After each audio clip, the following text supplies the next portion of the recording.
So the difference here with jasper is it's cryptocrystalline. So it's quartz crystals that are too small even to be seen in the microscope.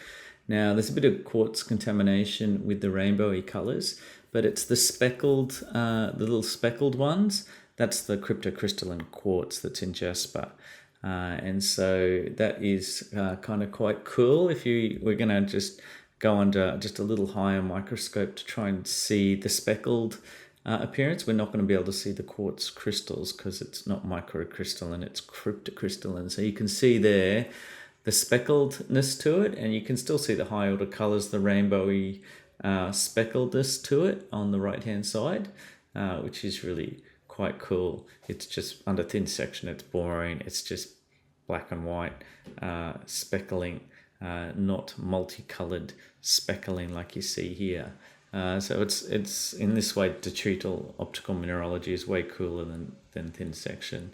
And just one last grain here, just so you can see how cool it is here. You can see it's still got the no pleochrysm, and this is on the left hand side. Still all the functions are the same properties of quartz, but on the right hand side it's multicolored speckling.